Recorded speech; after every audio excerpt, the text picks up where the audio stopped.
Chris, thanks for taking the time today on the Unstacked Startups podcast. How's everything with you today? Thank you very much, Ilan. Things are going very well. Thank you. We live in very interesting times, which creates new opportunity, but also new challenges. So, That's very well said and very true. That's for sure. Chris, I met you probably back a little over a decade now when I was starting my career in the technology ecosystem. And you were always kind enough to give me the time of day and give me your thoughts on things that I was working on and everything else. I feel very honored to have you today. I think first of all, Ilan, that's very kind of you, knowing that with your type of personality, being able to reach out to some of the greatest entrepreneurs in this world.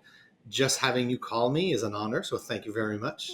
I And I had the pleasure of actually participating as an attendee to some of the interviews you've done over a decade ago with CEO of Twitter, CEO of Box. Like you've always been great at finding amazing people and hosting amazing conversations. So hopefully, I'll meet at least the first bar here. I'm sure you will, and I appreciate the kind words. But Chris, I'd love to jump right in. I remember a decade ago, you were a handful of years into building Inovia Capital, and you've built it into something incredible.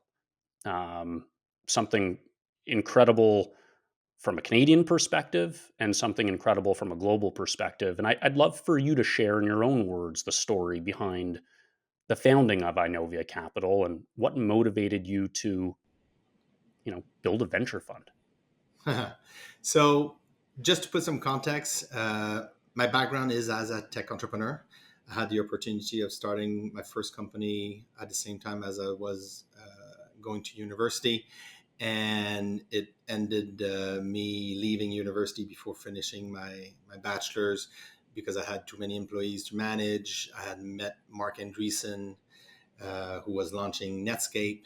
It was called NCSA Mosaic at that time, and I really had a unique opportunity in the mid '90s to be part of that wave, which we still refer to as the internet wave. And from the internet wave, we started seeing the mobile device wave, the cloud computing wave, and now we're in the AI wave. And what's important to note is that in any wave, there's the entrepreneurs and there's the support that these entrepreneurs need. And back in 2005, I realized that the capital needed to back these entrepreneurs was not available for everybody, especially in Canada. And I gave myself a mission to basically create a top tier Canadian headquartered global venture capital fund that would be backing amazing entrepreneurs around the world, especially coming from Canada that were ambitious enough to go around the world, and establish that type of headquarter and that type of team that would be able to attract the best entrepreneurs, support the best entrepreneurs, but also attract the capital that's needed. Because as a fund, we also have to fundraise in order to have the capital to invest in entrepreneurs. So that's how it started. The surprise was that to close the first fund, it took 25 months. So it was a long fundraising process from term sheet to closing. Term sheet in November 2005, closing in December 2007. And with a small team, we basically launched Inovia. And Inovia was literally entrepreneurs backing new entrepreneurs. So trying to take the experiences, the networks, the knowledge, the learnings, and back a handful of entrepreneurs with who we would have the right level of chemistry to support them in their own endeavors and their own ambitions. So that's how we launched, and we launched the first $110 million Canadian fund back in December 2007. Amazing. And to take this thing full circle, so Inovia has been in business for, let's call it almost 2 decades now. Yeah. Um, That's why there's white hair a now. little bit of salt in your hair there, right? Yeah, don't worry, mine's coming in too. So today, correct me if I'm wrong, but I believe there's about a little over $2 billion under management across various funds, and Inovia has Yep. made. Is that fair to say? So today we're a team of 56 people with offices in London, Montreal, Toronto, and a presence in the Bay Area. We have 2.2 billion US under management, 45 core companies, a little bit over 60 active companies, in addition to a portfolio of smaller investments that are still not material enough to affect the fund, but might become. Therefore, they're highly promising opportunities. Our funds varies between discovery, which is the pre-seed level, if you want, and we have partner and team just focus on discovery, and those are standalone funds. We have one in Europe, one in Canada, headquartered in Canada. Venture, which is basically how we started our venture fund, doing the typical Series A financings. The typical Series A size of financing has changed over time since 2007, but that focus of doing Series A, where there still is a product market fit risk, but there's a founder market fit that is very important for us to identify and to work with who we like to work with. Well, that typical Series A, we launched our fifth venture fund last in 2022, so mid 2022. So we're just shy of 2 years into deploying $325 million venture fund five. And then we launched our growth funds. Right now we're beginning to fundraise for our third growth fund.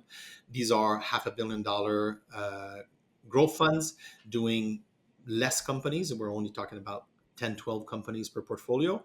But the growth fund does this typical Series C. So there's no product market fit risk. It's basically an execution risk, and scaling from 20 million to 100 million, and that 100 million plus in terms of revenue requires a very different structure framework of a company. And that's where you identify who can actually become that category leader. And we've benefited from 10 years of experience doing venture before taking all of that data and deciding to do growth. And when we launched into doing growth, we basically built a team also on growth, and that's where new partners joined the team. What sets Inovia apart? We have a very high type A team. Everybody's aggressive. Everybody has a lot of grit. Everybody has a lot of persistence. Everybody is extremely smart, both on the IQ and the EQ front.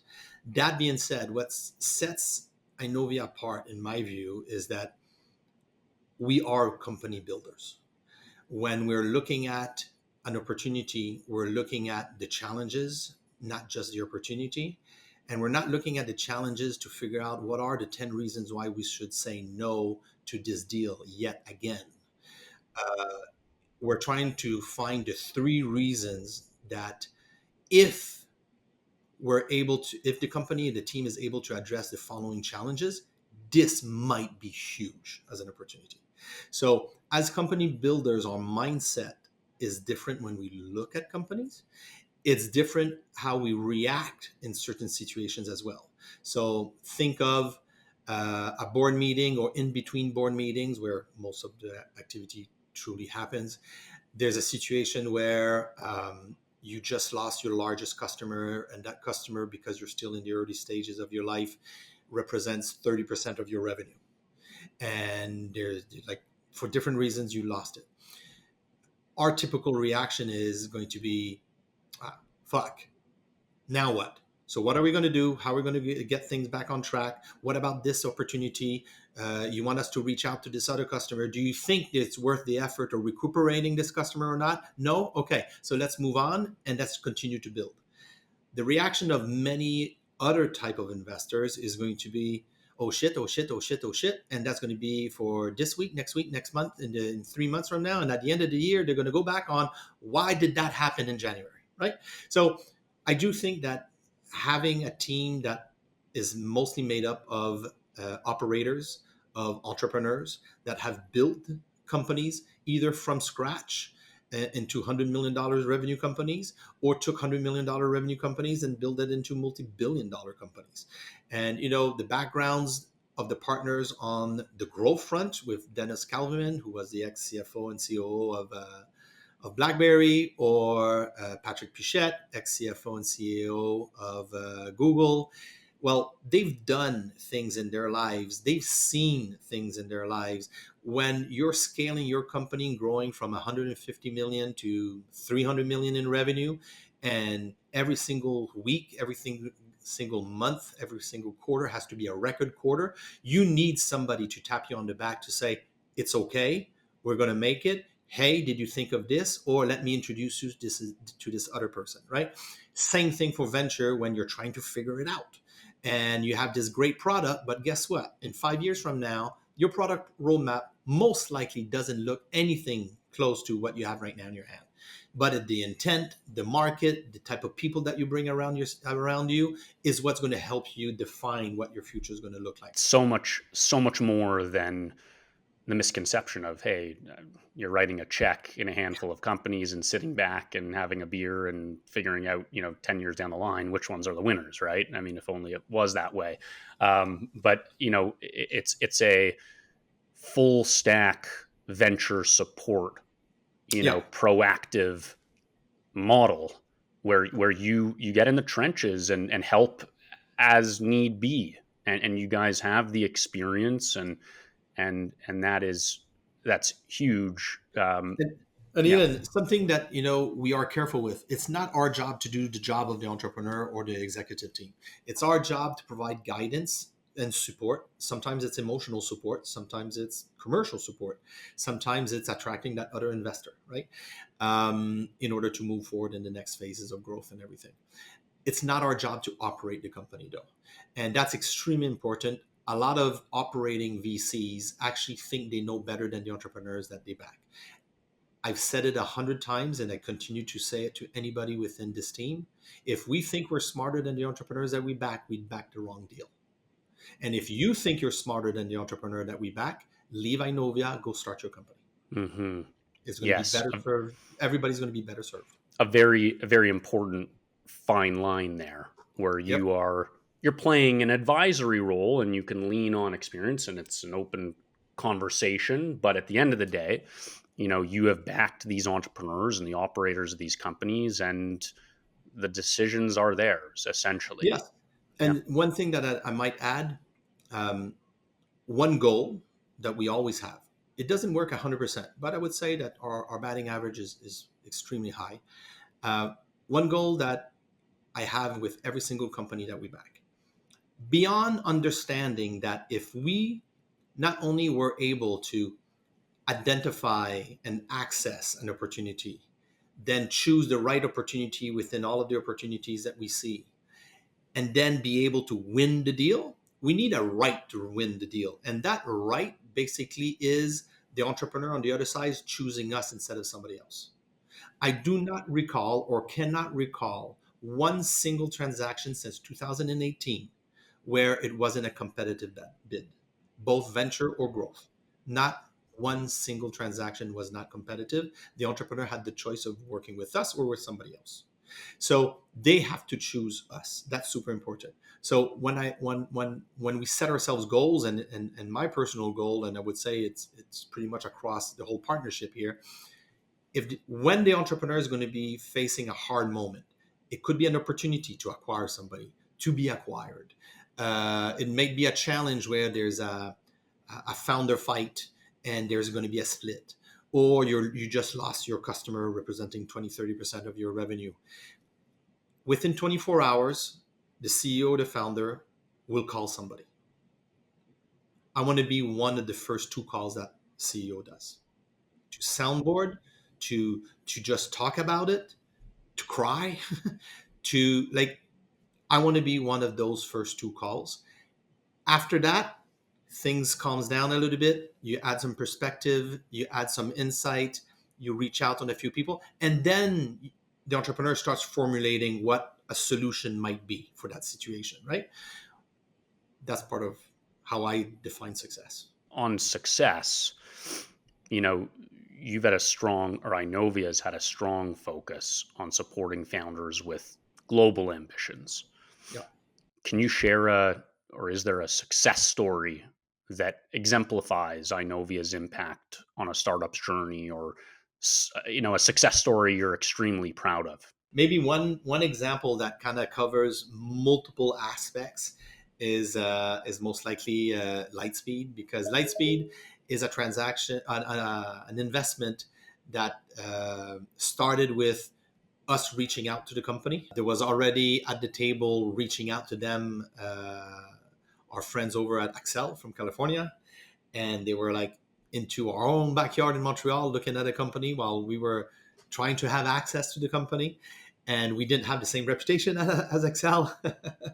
And we basically worked our way through, provided references, including identifying who became their chief revenue officer, that then became their president, that is now their retired CEO, JP Chauvet. We're the ones that brought him to the table over 10 years ago.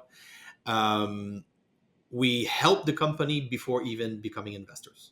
Once we became investors, we helped the company on the M&A front. And one of Inovia's full stack, values is that we have a platform team that helps on talent acquisition and technology, as well as M&A, buy side or sell side M&A. We continue to help the company do acquisitions and do hiring, which was extremely important because the company grew from 52 employees to over 3,000 employees. So talent acquisition was extremely important, especially because they were also global companies. And then what happened is that there was acquisition interest. So going beyond early stage to growth stage, fundraising, scaling the company from a talent perspective and everything else, there was some acquisition interest on the them being acquired, so the sell side for them. And one of our investors, which is Accel, was interested by the transaction, and that transaction gave a great payoff for Accel. It would have been a great payoff for us as well, but the stars were aligning with regards to the product roadmap. The stars were aligning with regards to revenue growth, with integrating payments inside of the SaaS product. The management team was just really starting to gel at scale. So we sat down with management, and management basically said, if they had a choice, they don't want to sell. So we said, okay, we're going to help you structure a secondary for our friends. And our friends got the returns that they wanted. We structured a multi-$100 million secondary, which was a first in Canada in tech. And after that, we restructured the board. We attracted a public company level CFO. And with Dax, JP, and then Brandon, who became the CFO, who was a friend of Inovia, we IPO'd the company first on the TSX. We called it putting the training wheels on as a public company. And 1 year later, in the middle of COVID, in 2020, IPO'd on the New York Stock Exchange. And from there, the company became a multi-billion-dollar company to tens of billions of dollars. We were an investor with our venture fund. We became an investor with our growth fund. We had our LPs co-investing with us through SPVs and directly. So for us, it's an amazing from A to Z story, because management would probably tell it similar but differently than what I just shared with you. For us, it was over a decade story that allowed to really showcase what it takes to build a category leader, what it takes to build a multi-billion-dollar company in your own backyard, wherever you are. And we happen to be in Quebec, Canada. And it paid off super well, and the company continues to do well, and is one of our stars. So Chris, you've spoken about, you've written about the concept of optionality. Um, and for our listeners, could you explain what optionality means in the context of startups and entrepreneurship? So I think optionality is extremely important to hear and to understand. Why? Because optionality for an entrepreneur is basically remaining an ability to remain in the driver's seat. And what do I mean by that is that as a tech entrepreneur, you need capital. Most likely, the capital will not come from a bank or from an investor that never needs to see the money back. It will come from a venture capitalist in one form or another, early stage, growth stage, or whatever stage. And every time a dollar comes from a venture fund of any stage, it has a life, it has a term. Basically, the money goes into your company, but eventually money has to go back to the investor. Why? Because a fund has a term, and usually it's 10 years or less. So basically, depending on when the firm was formed and when they invested in the company, there's only a number of years, which is the window to build value and then exit. What has happened, especially in Canada, even it happens around the world, but Canada was even more inclined to early exits. It was basically because in Canada, 2 decades ago, it would take longer to exit from a company. It would take longer to build a company. Therefore, as soon as there was an exit, they would try to exit as quickly as they could. So an entrepreneur has this huge vision, starts building the company, has challenges. It's a roller coaster, ups and downs, it's up and down. And now when things are starting to go well, they're getting pissed in the ears by their board members that's been there for 8 years, 7 years, or whatever number of years, or their early stage investors telling them, we got to sell, we got to sell, we got to sell. Or somebody offers them $200 million for the company, and then they get pissed in the ears. Hey, this is life changing for you. This is life changing for your family. You should sell. You should sell. You've done great over the last 8 years. We're not building the $1 billion company that you wanted, but like everybody is going to be happy. You should just sell and do it. So that is the dark side of not having optionality. Having optionality for me as an entrepreneur is that as you build your business, you keep to your long vision. As you keep to your long vision, you do understand that your cap table needs to be refreshed. Maybe it's ex-employees. Maybe it's co-founders that left the company. Maybe it's the timing in the market where you actually have an opportunity to exit, but you don't want to sell the whole company. You want to continue for the longer run, but geez, risk reward, it's worth it. And I want to take advantage of that. That requires you as an entrepreneur to set up the right partnerships, create the right awareness, be willing to entertain M&A conversations, be willing to entertain growth financing conversations. So optionality, and I can go more in detail in terms of how it works, but optionality for me is basically an entrepreneur's ability to stay in the driver's seat, understanding the environment in which they're building their company in.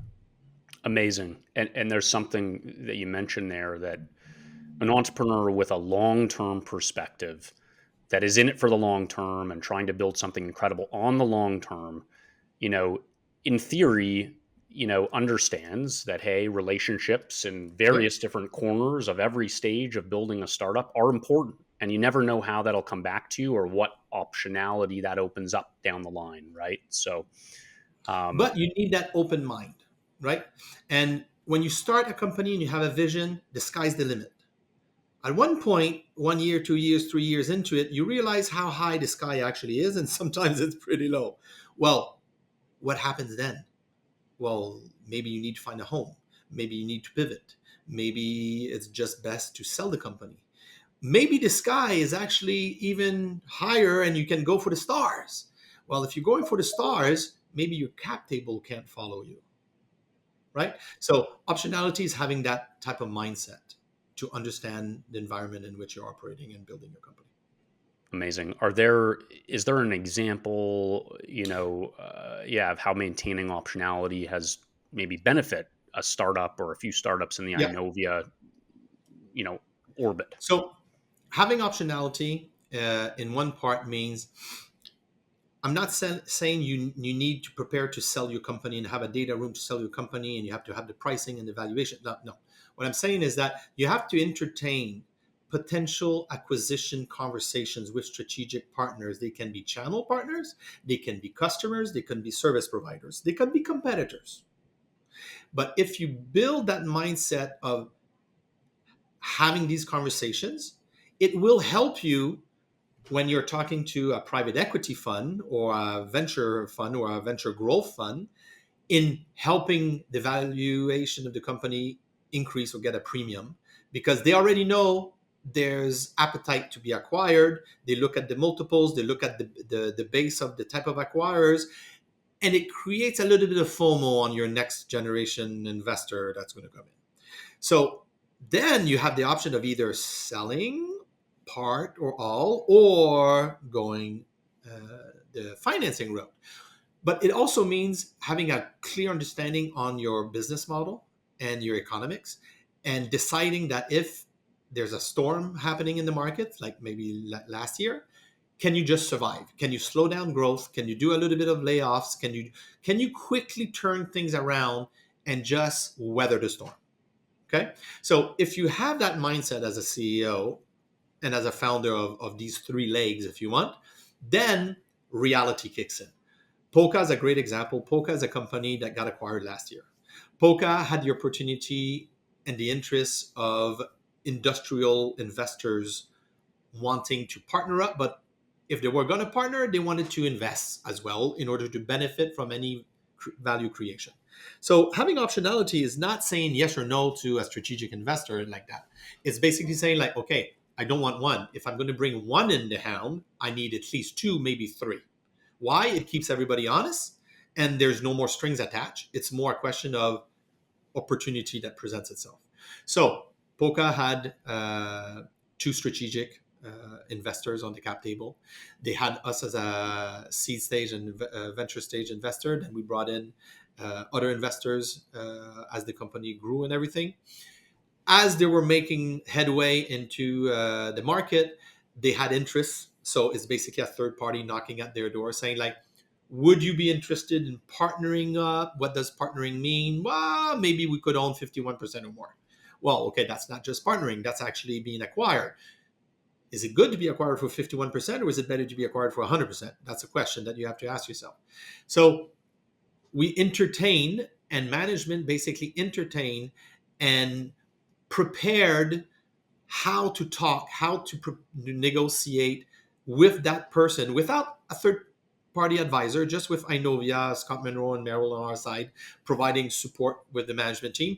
And they went through an exercise. The chances that we were exiting or we were going to exit was anywhere close to zero. The process that still took a large number of hours was not diffused across the company, was limited to a number of people in the company. The learnings that came out of it, priceless. So the company continued to grow. We went and we got financing. That financing knew that there was already one party, maybe a second party interested in buying the company. So the financing went like this, and we closed the financing extremely fast at a premium. And then what happened after that financing, the company started hitting their numbers, going more global. There was another entity that knocked at the door. And what happened then is that we turned it around and basically talked to multiple entities. It's interesting because you use the word entertain conversations, building relationships for the long term. And a few of the benefits are that, the founders get smarter. They learn from those exercises. They understand their options. They're in the driver's seat. And it also creates this, I don't know if you want to call it like for one day when it's time to move in some direction, it creates this micro market that either potentially, you know, um, creates a better outcome financially for the company or creates a better outcome strategically, as you said in that scenario where, hey, they didn't even take the best financial offer. And. And guess what? Optionality for Alex, if he had with Antoine decided that they want to continue to build the company, he would have had the option to build the company and retain control, build the company and not retain control. And he had the opportunity with these type of options to secondary out by buying anybody that wanted to sell at that valuation. Like that's pretty powerful, right? So as an entrepreneur, that's what you want to be remembered for, is that you had a vision, you brought people into your vision, and you walked them through to the end, and that end option actually is for the best of the stakeholders, including if there were different opinions at the end, right? That is for me optionality. If you're speaking to I don't know if you go back this early, but at the seed stage or at Series A, or I don't know, what do you recommend founders do to, set themselves up for optionality down the road? Yeah, what's the strategy so, here? so especially for early stage founders, the first thing that people have to recognize is that you will need multiple financing rounds. You cannot perfectly price a deal. If you do, there's no value or benefit to the people that are supporting you in your growth and in your next stage. And that reduces the margin for error. So if an entrepreneur has the opportunity of closing a financing that is this much larger than what they need to hit their milestones that they want, and it's that much higher than the valuation that should be because they still have no proof of concept or anything, um, if they take more money at higher valuations, most likely they're setting themselves up to fail. Why? Because unless they perfectly deliver on every front, including half of their business that they do not control, because they don't control the economy, they don't control the customer paying them, they don't control the service provider, they don't control their partners, they don't control somebody else creating something similar but different. So not having that control for me freaks me out. And I prefer leaving money on the table and building up stage one, stage two, stage three, having goodwill around the table at every single stage, providing the opportunity for anybody to step out and sell their shares at a discount or not, depending on the interest in the following round, in order to have a what I call a happy cap table, which is basically alignment of interest. And when you have alignment of interest and you have a happy cap table, usually nobody gets into your way as an entrepreneur. People get into your way as an entrepreneur and start sucking all of your time, be it from a board member perspective or from a shareholder perspective, when trust is decreasing, and when that's starting to cause concern. So they're trying to reassure themselves by sucking up all of your time. Well, that's not what you want as an entrepreneur. So, but that's something that you can actually manage, right? So as an entrepreneur, you have to manage what your journey is most likely going to look at like, and how are you going to have the leeway to do mistakes along the way but manage expectations along the way. In some ways, I think of like a sports analogy, and I'm a big sports guy. Uh, Unfortunately, I'm a Buffalo sports fan. Fortunately or fortunately, but been a lot of losing years, unfortunately. Um, and the sports analogy might be that, you know, a player gets a huge contract and there's a little bit of mismatch of expectations, and whether it's performance or whether, you got people hounding them for this and that. And it's almost like, I think there's a misconception for like at least a Yeah. first time entrepreneur where you think, oh, I'm just going to go out and raise as much money as I can and as high of a valuation as I can. And obviously that's, not always the way to go about it. You'd rather grow into it methodically at your pace and as you go, to Yep. set yourself up for success. Amazing. So, Chris, you at the top of the conversation, you alluded to yourself as an entrepreneur and Inovia's journey and adapting, and you see a ton of different technological shifts over a couple of decades here, and we're going through a monumental one right now in terms of artificial intelligence. How do you see the advances in AI impacting the venture ecosystem, particularly in terms of creating new opportunities or challenges for entrepreneurs and startups? What's different today over the last compared to the last 2 decades is that since 2018 when the group of 5, 6 Google engineers released the Transformers white paper. It basically created the LLMs that we know today and this new generation of AI, right? So what we see as commercial companies today is actually only a few years old because it all comes out of that transformer. What's interesting with that approach to technology and to data is that we're seeing more and more AI enabled companies. Therefore, they're using the technology to be more efficient, to actually be faster, to produce an outcome that is of better quality than traditional coding and traditional way of building software in different forms. From Benchai to you name it, like the number of companies that we've invested over the last few years, the acceleration has only happened since 2018, and this generation is really fast and quick on generating revenue, in impacting business models, not that different than the internet or cloud computing. And if you think of the internet or cloud computing, one of the biggest impact that it had, other than generally allowing anybody from anywhere in the world to compete globally, small or big, they actually change business models. That's what Gen AI is doing right now. They're affecting a lot of different business models, and I think we're going to see a big wave of newcomers. That being said, I'm also expecting a humongous wave of startups that are either AI driven or AI built, that will, for 1, 2, maybe 3 years, serve as the example for an established company to just upgrade, evolve, and move on. But the established company already has the network, has the customers, has have the trust and the reach, while the startup has to pay for that reach, has to build that trust. And therefore, there's going to be thousands and thousands of companies that will serve as a great example, but will die because they will not have chosen the option of being acquired beforehand. Sure. Yeah, it's quite the technological shift, and it'll Yeah. be fascinating to look back in 10 years from now at this Oh, moment and how business models change, how entrepreneurship changes, how existing organizations changed.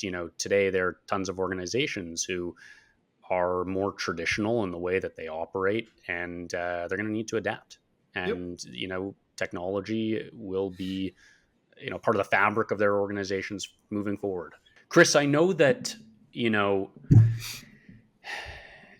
as you advise your portfolio companies and you've worked with entrepreneurs throughout the years, I know that you have a passion for talent and how important talent is to build a great organization, whether that's your organization and Inovia Capital or it's your portfolio Yeah. companies. How critical is the composition of early teams to the success of a startup? So talent is people, and it happens that people are the ones building businesses. People are the ones that can dream big enough. People are the ones that are going to go through the good times and the bad times. And people is relationships. People is what makes our industry tick. Why do we call people talent? It's because there's timing and there's expertise that have a bigger multiplier effect, or a bigger impact at different moments in time for an entrepreneur as they're building their company. So right time, right place is actually true. A startup needs a lot of grit. You need resilience. Like like you can be the smartest person in the world. If you have no resilience, you're worthless. Go find a job. Go work for IBM. Go work for somebody else. You'll be happier and you won't hurt the company too much. Resilience and grit I would say, are two fundamental factors in the type of people to start a company. You only know what you know. You have to be smart enough to recognize what you don't know. And as you build your company, you have to adapt, and you have to adapt fast.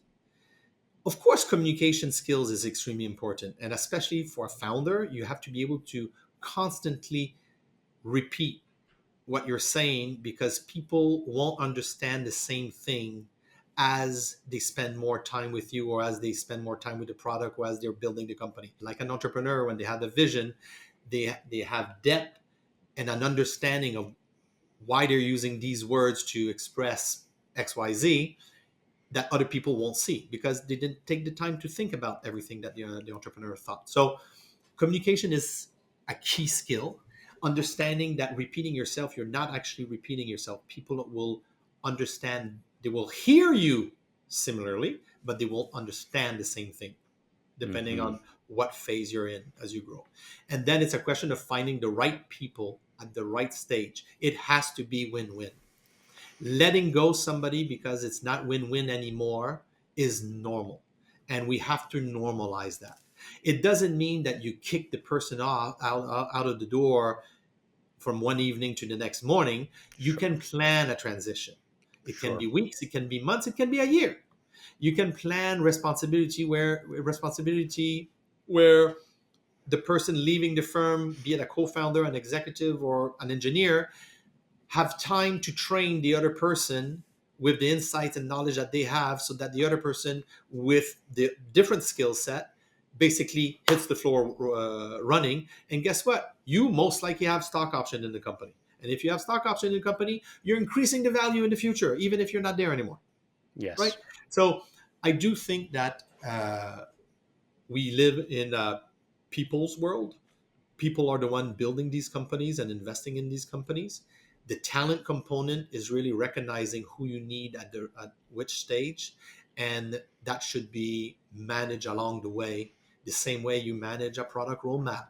Features that you're adding or features that you're removing, like, you have to think of it ahead of time and think about the impact. The same thing with people. Like, I believe there's nobody that goes into a job one morning saying, like, I wonder what I'm going to do to destroy value today. They're For not sure. thinking that way.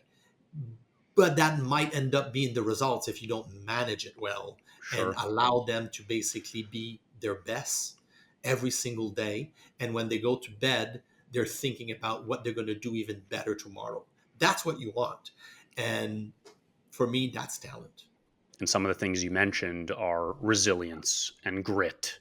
And you use the word adaptability and self awareness essentially to Yeah. understand what you know and what you don't know. Right. And I couldn't agree with you more. I mean, obviously there are other, traits as well, but Yes. those are four huge ones. I mean, founders that I've worked with, and obviously, many of the founders that you've worked with, or if I reflect on myself and building Stacked SP, or you and building Inovia Capital, yeah, I mean, in the early days, you're punched in the face 100 times. You know what I mean? And it's like, and You you almost just have to like it. you need to, yeah, you need to like it and learn from it, and kind of want it in a weird way, and then keep moving forward, Yeah. and keep adapting and Yeah. keep pressing and learning and pushing the envelope and tinkering and testing. There's a bit of a difference between hiring talent at an early stage or hiring them at a Series D stage Yeah. or at a pre-IPO, and you use the word timing, Yeah. or maybe another way of saying it is like Yeah. context.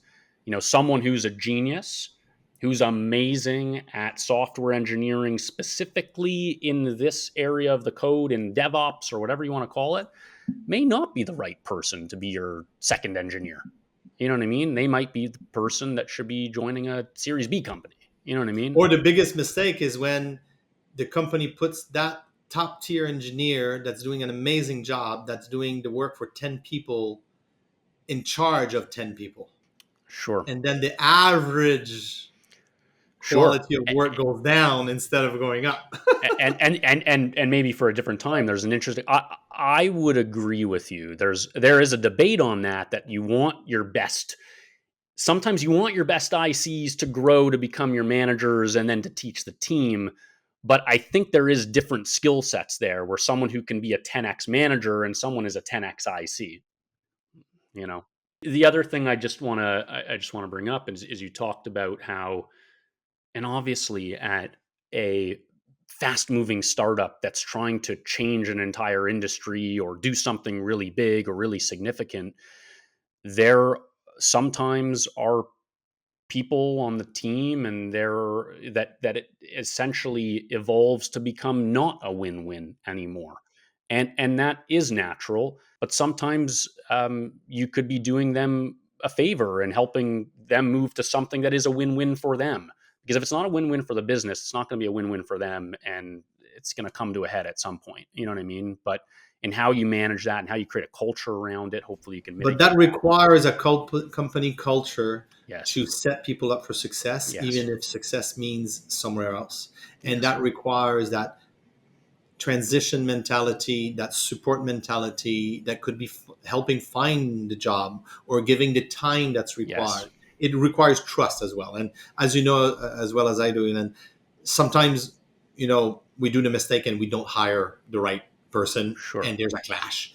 Okay, I just don't think it's worth generalizing those limited number of situations to the whole bucket of people, right? Sure. So setting people up for success sets the company up for success as well. So it should be part of the culture of the company. I couldn't agree more. Chris, I got one final question for you, or I'm going to let you kind of take this to the finish line.